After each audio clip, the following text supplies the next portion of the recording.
నమస్కారం. మన power news. Kakinada rural Karapa మండలం స్థానిక ప్రాథమిక వ్యవసాయ సహకార పరపతి సంఘంలో అవకతవకలు వెలుగులోకి వచ్చాయి.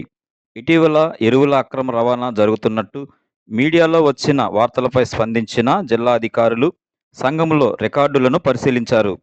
జిల్లా సహకార శాఖ అధికారి శ్రీనివాసరెడ్డి, జిల్లా వ్యవసాయ సంయుక్త సంచాలకులు విజయకుమార్ ఆధ్వర్యంలో జరిగిన విచారణలో ఎరువుల అక్రమ రవాణా జరగలేదని స్పష్టమైంది. ఎరువుల విక్రయాల సొమ్ములో వ్యత్యాసం ఉన్నట్లు గుర్తించారు. మొత్తం 119 బస్తాలకు సంబంధించిన సుమారు 74,000 రూపాయలు సొసైటీ ఖాతాకు జమ కాకుండా ప్రక్కదారి పట్టినట్లు అధికారులు తేల్చారు. ఈ అవకతవకలకు బాధ్యులైన సిబ్బందిని గుర్తించి 48 గంటల్లో సొమ్మును తిరిగి చెల్లించాలని ఆదేశించారు. సొసైటీ అధ్యక్షుడు సైనవరపు భవానీశంకర్, కమిటీ సభ్యుల పర్యవేక్షణలో సంబంధిత సిబ్బంది నుంచి 74,000 రూపాయలు వసూలు చేసి ఈ నెల 13న సొసైటీ ఖాతాల్లో జమ చేసినట్లు తెలిపారు. ఈ విషయాన్ని ఉన్నతాధికారులకు తెలియజేసినట్లు అధ్యక్షుడు సైనవరపు భవానీశంకర్ తెలిపారు. సంఘంలో అవకతవకలకు పాల్పడిన వారిపై క్రమశిక్షణ చర్యలు తీసుకుంటామని ఆయన స్పష్టం చేశారు. కరప సొసైటీకి మంచి పేరుందని, గతంలో జరిగిన కొన్ని ఘటనల వల్ల రైతుల్లో అపోహలు ఏర్పడ్డాయని పేర్కొన్నారు. ప్రస్తుతం పారదర్శకంగా వ్యవహరిస్తూ సంఘ ప్రతిష్టను కాపాడేందుకు కట్టుబడి ఉన్నామని తెలిపారు.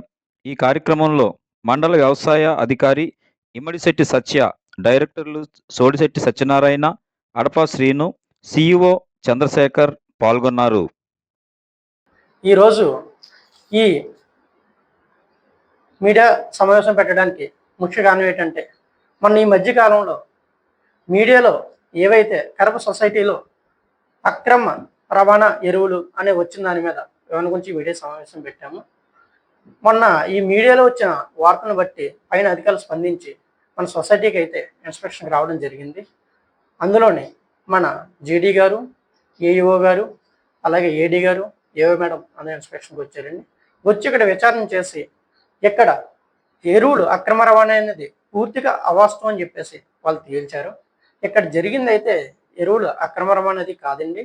ఇక్కడ జరిగింది మనం ఏదైతే కరప సొసైటీ నుంచి ఎరువులు ఏదైతే మనం అమ్మేమో, అమ్మినప్పుడు ఆ అమ్మకానికి మన దగ్గర ఉన్న స్టాక్కి అయితే 70-40 చిల్లర వ్యత్యాసంగా రావడం జరిగింది. దాన్ని వాళ్ళు గుర్తించారు.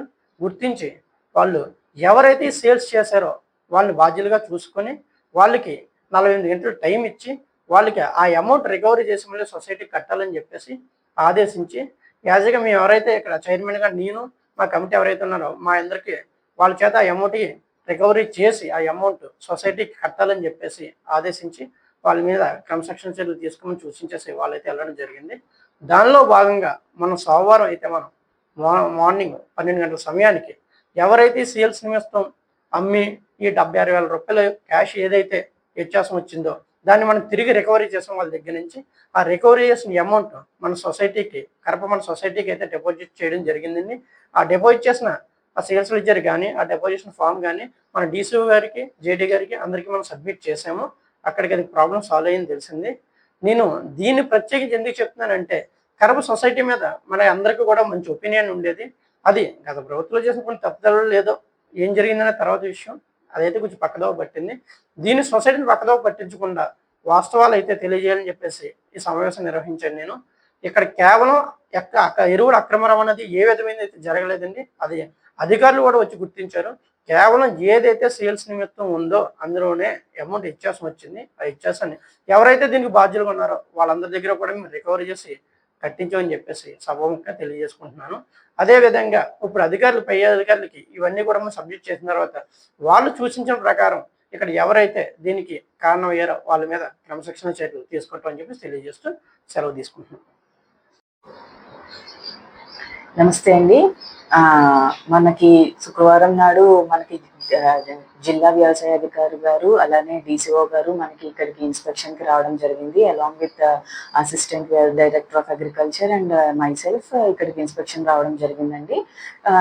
ఆ ఇన్స్పెక్షన్లో భాగంగా మనకు తెలిసింది ఏంటి అని అంటే, మనకి స్టాక్స్ అన్నవి టాలీ అయినాయి కానీ అమౌంట్స్ అన్నవి టాలీ అవ్వలేదు అని చెప్పేసి.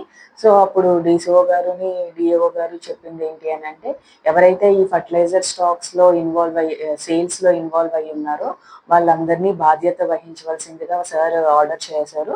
అలానే వితిన్ 48 అవర్స్లో ఈ డ్యూ అమౌంట్ ఏదైతే ఉన్నదో అవి కూడా ఇమీడియట్గా పే చేయమని చెప్పేసి సార్ డైరెక్ట్ చేయడం జరిగిందండి. సో దానికి అనుగుణంగా మండే ఫస్ట్ అవర్లో మనకి డ్యూస్ అన్నవి పే చేయడం జరిగింది.